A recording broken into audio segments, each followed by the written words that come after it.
গণঅভ্যুত্থানে ক্ষমতাচ্যুত হওয়ার ৮ মাসের মাথায় শেখ হাসিনার বিরুদ্ধে আন্তর্জাতিক অপরাধ ট্রাইব্যুনালে মানবতা বিরোধী অপরাধের বিচার প্রক্রিয়া শুরু হয়েছে। জুলাই আন্দোলনে দমনে হত্যার চেষ্টা, ষড়যন্ত্র, সহায়তা, প্ররোচনা এবং উস্কানির ৫ অভিযোগ এনেছে রাষ্ট্রপক্ষ। ট্রাইব্যুনালে আমলে নেওয়া এসব অপরাধ শেখ হাসিনার নির্দেশে ১৪ জুলাই থেকে ৫ আগস্টে সংগঠিত হয়েছে।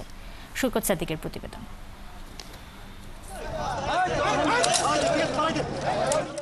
জুলাই গণঅভ্যুত্থান দমনে এবং ক্ষমতা টিকিয়ে রাখতে সাবেক প্রধানমন্ত্রী শেখ হাসিনার নির্দেশে রাজধানী সহ সারা দেশে সংগঠিত হয়েছে হত্যার চেষ্টা, ষড়যন্ত্র, সহায়তা, প্ররোচনা ও উস্কানি সহ নানা মানবতা বিরোধী অপরাধ। আইন শৃঙ্খলা বাহিনীর মাধ্যমে এই অপরাধ বাস্তবায়ন করেছে সাবেক স্বরাষ্ট্রমন্ত্রী আসাদুজ্জামান খান কামাল ও আইজিপি চৌধুরী আব্দুল আল মামুন।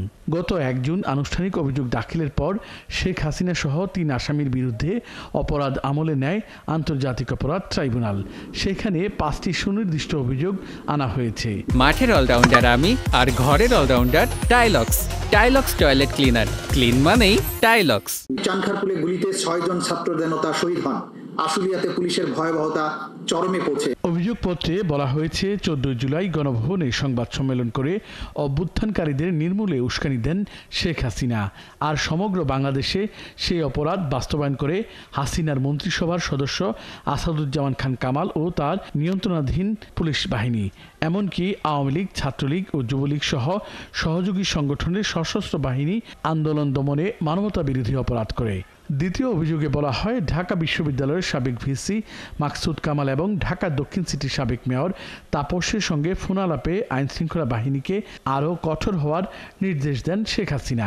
দেয়া হয় প্রাণঘাতী গুলি ব্যবহারের নির্দেশও। তৃতীয় অভিযোগে উঠে আসে গত ১৬ জুলাই রংপুরে বেগম রোকেয়া বিশ্ববিদ্যালয়ের ছাত্র আবু সাইদ হত্যা করার অপরাধ। সেই ঘটনার পূর্বাপর অপরাধ সংগঠনের মাস্টারমাইন্ড শেখ হাসিনা সহ অন্য আসামিরা। গত ৫ আগস্ট ছাত্র জনতা এক দফা বাস্তবায়নের দাবিতে মার্চ টু ঢাকা কর্মসূচিতে আসার সময় রাজধানীর চানখারপুর এলাকায় শিক্ষার্থী আনাস সহ ৬ জনকে গুলি করে হত্যা করা হয়। সেখানেও শেখ হাসিনাকে নির্দেশদাতা বলা হয়েছে ফরমাল চার্জে। পঞ্চম অভিযোগে বলা হয়েছে গত ৫ আগস্ট ঢাকার আশুলিয়ায় ছাত্র জনতার উপর গুলি চালায় আইনশৃঙ্খলা বাহিনী। এতে নিরস্ত্র ৬ জনের মৃত্যু হয়। পরে তাদের লাশ পুড়িয়ে দেওয়া হয়। যারা এখনো পর্যন্ত হাজির হয়নি, পলাতক রয়েছে, তাদের বিরুদ্ধে বাংলাদেশে বহুল প্রচলিত 2টি পত্রিকায় তাদেরকে হাজির হওয়ার জন্য বিজ্ঞপ্তি জারি করতে হবে। বর্তমানে পৃথিবীতে গ্লোবালাইজেশনের সিস্টেমে কেউ যে তার বিরুদ্ধে মামলার কথা জানে না, এটা বিশ্বাস করাটা কঠিন।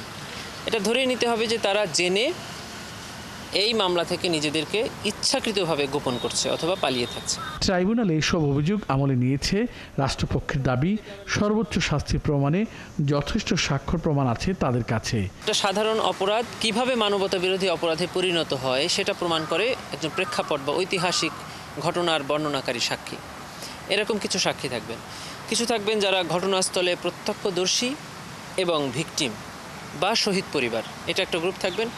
আরেকটা গ্রুপ সাক্ষী থাকবেন যারা এই ঘটনারই একটা অংশ, হতে পারে অপরাধ সংগঠনের অংশ, অথবা তার পাশে থেকে যারা অপরাধ করেছে তারা এই অপরাধেরই সহযোগী কোনো না কোনোভাবে।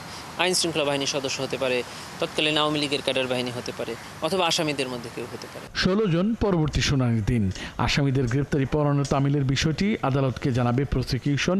আনুষ্ঠানিক অভিযোগ গঠন হলে শুনানির পরবর্তী তারিখে শুরু হতে পারে সাক্ষ্য গ্রহণ।